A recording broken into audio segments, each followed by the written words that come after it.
Welcome to VLearn. This is session 7, part 2 of technology transfer. So in today's session, we are going to discuss about technology diffusion and substitution. After that, we are going to discuss about technology utilization. Then we are going to discuss technology phasing out. Then issues in planning and implementing. Under this category, we are going to discuss about technological capabilities, and then we are going to discuss about information technology infrastructure. So after discussing these topics, we are going to cover people capabilities and learning. Then we are going to discuss about the purpose of technology transfer. After that, we are going to have professional obligations. Then we are going to discuss about the legal mandate and socio-economic significance. Then we are going to have need for a paradigm shift. And at last, we are going to discuss about intellectual property rights and infringement issues. So let us start today's session with the topic, that is technology diffusion and substitution. So basically, diffusion refers to the process by which technology is extended to other parts of the organization or across organizations. Diffusion एक ऐसी process है जिसके through हम technology को extend करते हैं organisation के एक पार्ट से दूसरे पार्ट में या डिफरेंट ऑर्गेनाइजेशंस में. So as new technology spreads throughout the organization, a social environment is created for the emergence of normative and value consensus. अब यहाँ पर जब एनवायरनमेंट इंक्रीज़ होता है, ऑर्गेनाइजेशन का जो एनवायरनमेंट है वो डिस्ट्रीब्यूट होता है, तो उससे काफ़ी हमारा बेनिफिट ये होता है कि उससे इमरजेंस या नॉर्मेटिव वैल्यू कॉन्सेंसस इंक्रीज़ हो जाता है. So the wide spread introduction of a new technology within an organization signals the technology's legitimacy and helps institutionalize the technology in the social environment. जब ये एरिया ऑर्गेनाइजेशन का spread हो जाता है तो इसकी हेल्प से न्यू टेक्नोलॉजी को हम ऑर्गेनाइजेशन में ईजिली यूज़ कर सकते हैं. इसकी हेल्प से टेक्नोलॉजी को इंस्टीट्यूशनलाइज कर सकते हैं in the social environment. Now basically technology substitution in the lifespan of technology represents the decline in the use and eventual extension of a technology due to replacement by another technology. जब भी technology substitution की बात करते हैं तो इसका मतलब होता है कि एक पर्टिकुलर टेक्नोलॉजी डिक्लाइन कर रही है और उसको रिप्लेस करने के लिए हमारे पास न्यू टेक्नोलॉजी है. सो यहाँ पर रिप्लेसमेंट होता है एक ओल्ड टेक्नोलॉजी का with the help of a new technology. So basically many technical and non-technical factors influence the rate of substitution. The time taken in the substitution stage depends on the market dynamics. अब यहाँ पर कुछ technical और non technical factors होते हैं जो कि rate of substitution पर इन्फ्लुएंस डालते हैं. So the time taken in the substitution stage depends on the market dynamics. इसीलिए जो टाइम डिपेंड करता है सब्सटीट्यूशन स्टेज में वो बेसिकली डिपेंड करता है मार्केट डायनामिक्स पर, मार्केट कंडीशंस पर, जो कि डायनामिकली चेंज होती रहती हैं. Now let us discuss about technology utilisation. So though the acquisition of new technology is a common industrial trend all over the world. In some cases, expensive machinery and equipment are not put to use in the manner originally planned. अब यहाँ पर acquisition की अगर हम बात करें new technology के या कॉमन इंडस्ट्रियल ट्रेंड्स की बात करें ओवर दी वर्ल्ड, यहाँ पर कुछ केसेस में एक्सपेंसिव मशीनरीज यूज़ होती हैं, इक्विपमेंट्स यूज़ होते हैं जो कि हम ओरिजिनली प्लान नहीं करते हैं. So it is only when newly acquired technology is fully utilised to improve the production facilities. Technology utilisation का मतलब हुआ कि जो भी कोई हमारे पास टेक्नोलॉजी है, टेक्निक है, उसको प्रॉपरली यूटिलाइज़ करना so that we can maximise the use of resources.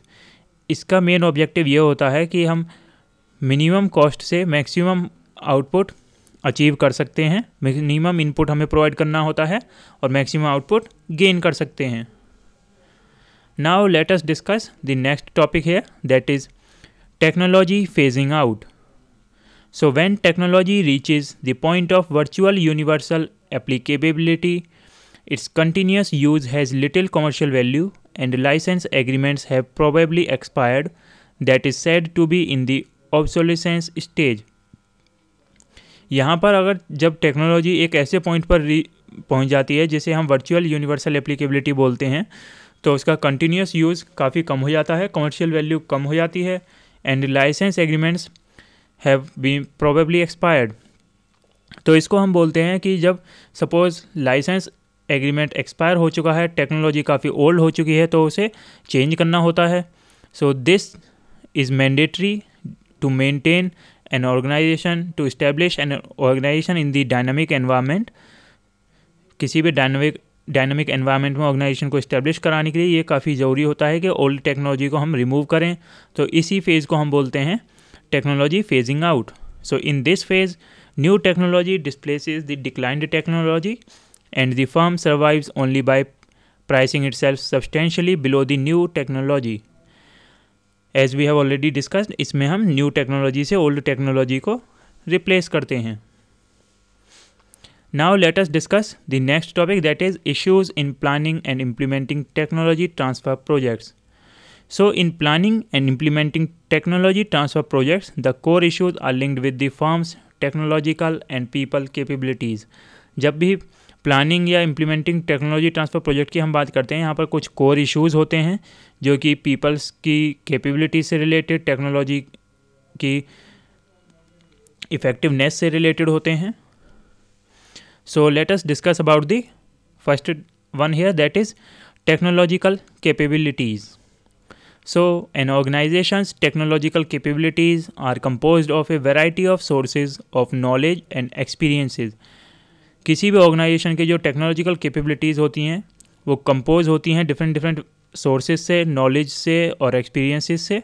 So some of the capabilities are disembodied such as new ideas and inventions. अब यहाँ पर कुछ कैपेबिलिटीज़ को हम डिसएम्बॉडीड करते हैं, लाइक अगर हम बात करें न्यू आइडियाज़ की और इन्वेंशंस की. So the technology capability accumulation can be accelerated if deliberate and effective efforts are made to acquire knowledge. अब यहाँ पर जो टेक्नोलॉजी कैपेबिलिटी है उसको हम एक्यूमुलेट कर सकते हैं by accelerating deliberate and effective efforts, ताकि हम न्यू नॉलेज को एक्वायर कर सकें. So which is then converted into processes within the firm. अब ये जो न्यू नॉलेज एक्वायर की है इसको हम प्रोसेसेस में कन्वर्ट करते हैं. So a firm's learning process influence technological capabilities accumulation. इसीलिए जो लर्निंग प्रोसेस है किसी भी ऑर्गेनाइजेशन की वो टेक्नोलॉजिकल कैपेबिलिटी को पर इन्फ्लुएंस होता है उसका.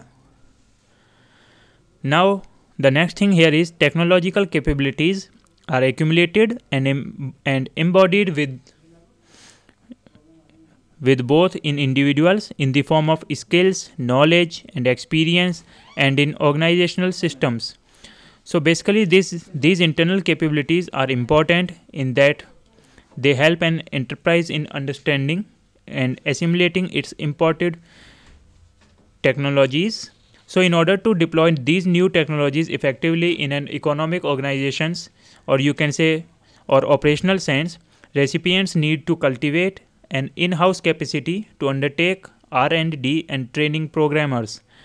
यहाँ पर कुछ ऑपरेशंस को परफॉर्म करने के लिए, न्यू टेक्नोलॉजीज़ को यूज़ करने के लिए जो ऑर्गेनाइजेशंस हैं डिफरेंट टेक्निक्स यूज़ करती हैं, डिफरेंट इफ़ेक्ट्स यूज़ करती हैं, so that they can take better use of the technology. Now let us discuss the next topic here, that is information technology infrastructure.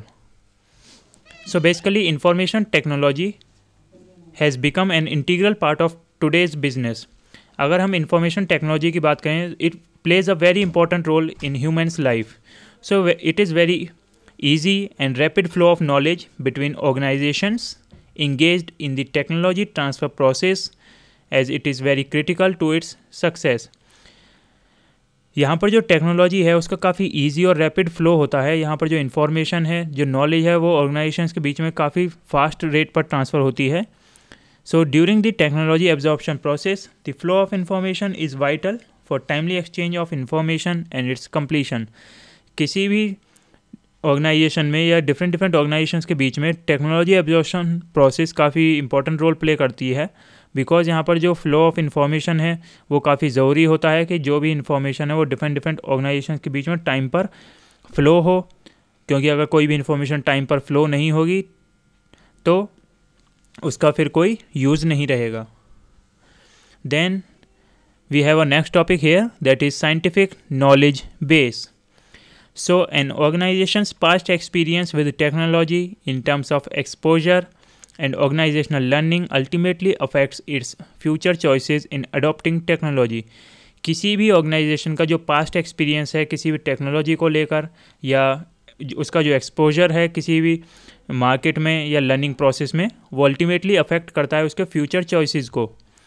So this past experience can be captured through notions such as the time since the first acquisition, the number and the type of technologies or applications adopted, the percentage of different classes of personnel familiar with the technologies, and the current level of assimilation.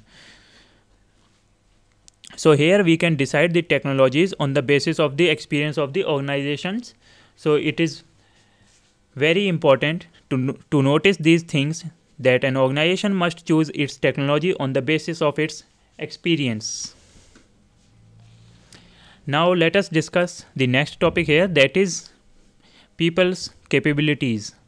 So people can contribute more to business success if they are given relevant training and exposure to the specific expertise.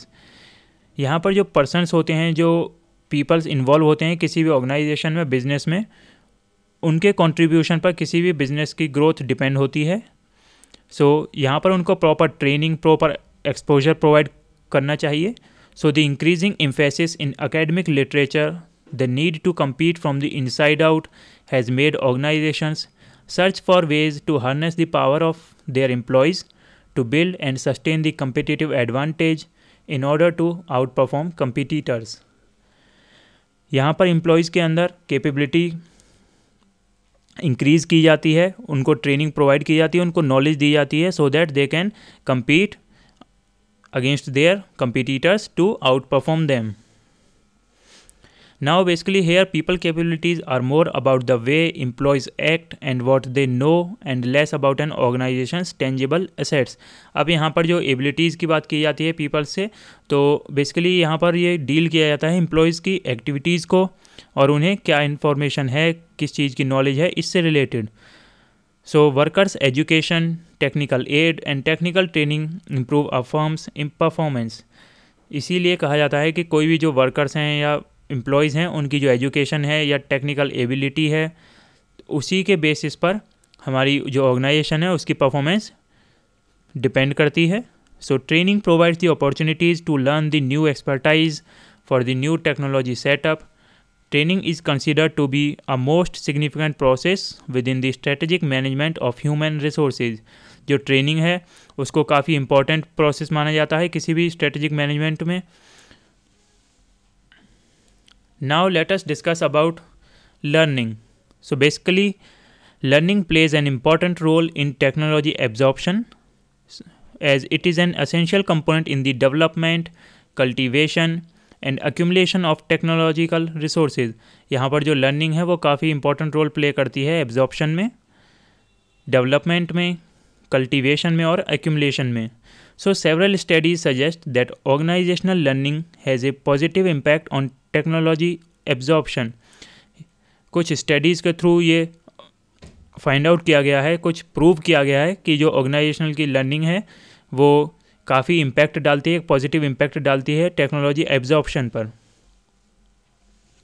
So several studies suggest that organisational learning has a positive impact on technology absorption. Same चीज़ अभी हमने discuss की, जो organisation की learning है उसका एक positive impact होता है टेक्नोलॉजी एब्जॉर्प्शन पर.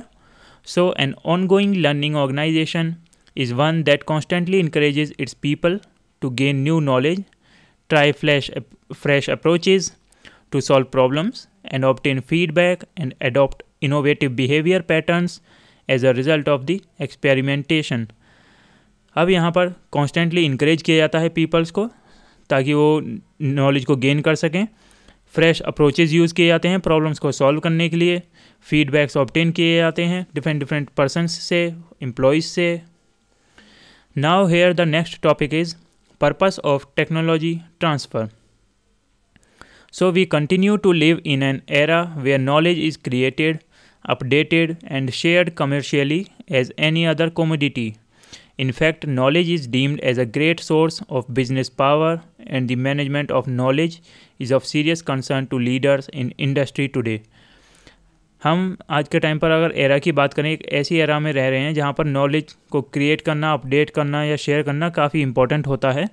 सो in fact knowledge is deemed as a great source of business power. किसी भी ऑर्गेनाइजेशन के लिए, किसी भी बिजनेस के लिए नॉलेज एक काफ़ी इंपॉर्टेंट एलिमेंट होता है.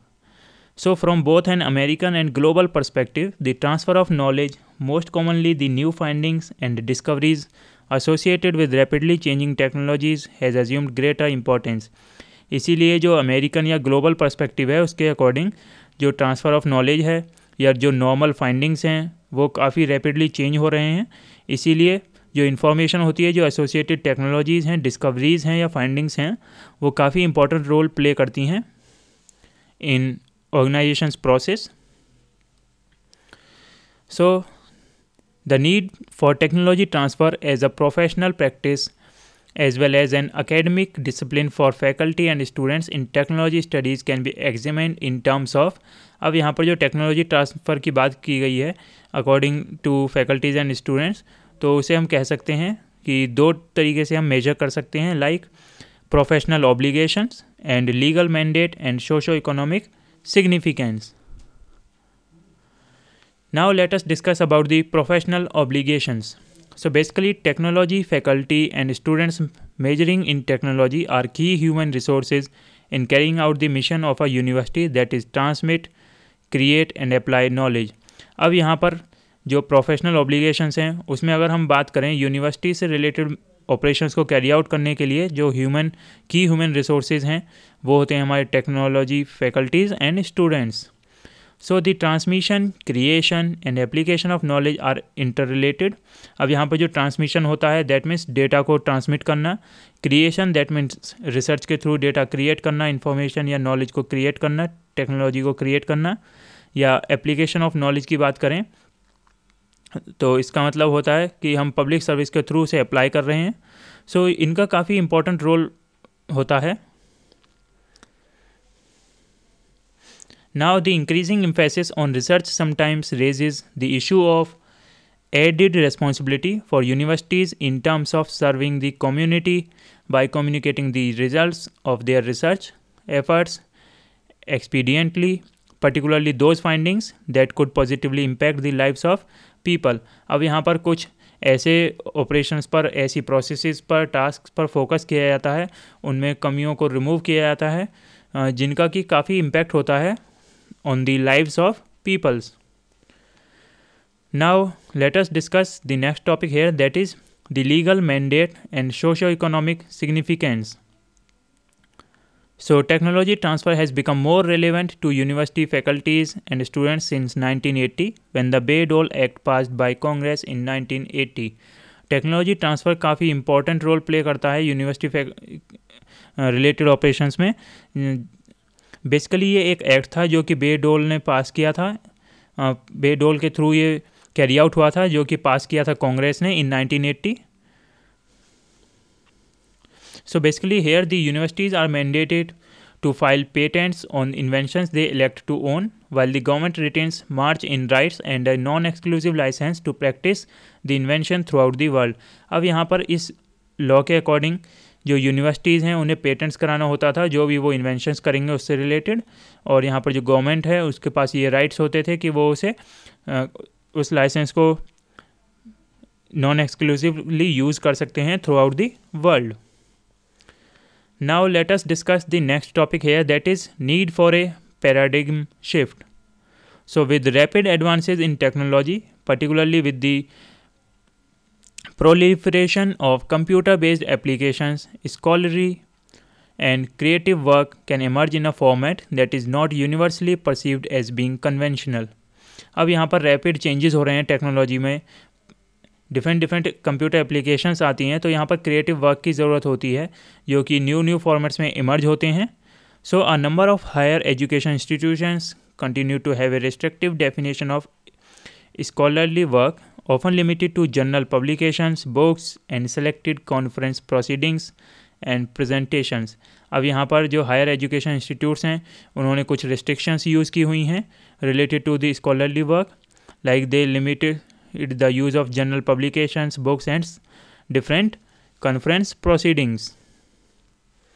Now the next thing here is opportunity to bring forth their creativity and innovation in the form of other copyrighted materials, including computer programs and computer based instructional materials on CD-ROMs and the internet, as well as patents, trademarked laboratory materials and technical processes deemed as trade secrets. अब यहाँ पर opportunity provide की जाती है different basis पर copyrighted elements के through, ताकि computer related programmes create किए जा सकें। इंस्ट्रूमेंटल सीडीज़ के थ्रू ये टास्क कैरी आउट होते हैं। इंटरनेट के थ्रू यहाँ पर पेटेंट्स होते हैं, ट्रेडमार्क प्रोडक्ट्स क्रिएट किए जाते हैं। Now let us discuss the next topic here, that is intellectual property rights and infringement issues. So the intellectual property rights and infringement issues in the case of a patent are thorny in technology transfer process. जो यहाँ पर intellectual property rights हैं किसी भी infringement issues से related, हम कह सकते हैं वो पेटेंट से काफ़ी सिमिलर होते हैं। पेटेंट्स यहाँ पर किया जाता है डिफरेंट प्रोडक्ट्स का। So the inventor owns the intellectual property residing in his or her invention unless the invention is part of the work for hire. यहाँ पर जो कोई भी इन्वेंशन की जाती है उसका पेटेंट कराया जाता है, उसके प्रॉपर राइट्स लिए जाते हैं, so that no one can other create the same thing with the same name. So if an employer contracted the work, he or she is the owner of the intellectual property or patent for the invention. कोई भी employer है, उसने कोई इस work को carry out कराया है, तो वही उसका ओनर कहा जाता है उस इंटेलेक्चुअल प्रॉपर्टी का, और उसी को ही अलाउ होता है कि वो उसका पेटेंट करा सके. Now the principles of microeconomics and market research data are often considered in the determination. अब इस प्रोसेस में माइक्रो इकोनॉमिक्स का कॉन्सेप्ट, मार्केट रिसर्च का कॉन्सेप्ट यूज़ होता है. So considering that an invention is patentable in the United States only if it is novel, no obvious and useful, a patent infringement case always involves the question about whether the patent is valid in the first place. That means कोई भी एक particular novel है, वो उसका अगर patent United states के लिए रखा गया है, दैट मीन्स वहाँ पर उसकी क्रिएशन हुई है, तो वहीं पर उसका वैलिड पेटेंट होगा. Now at the end of this session here is an exercise for you. You can try out these questions for yourself. So here the first question is what is learning, and the next question is what do you mean by technology management. Under this we have relevance and phases. So this is the end of today's session. Thank you.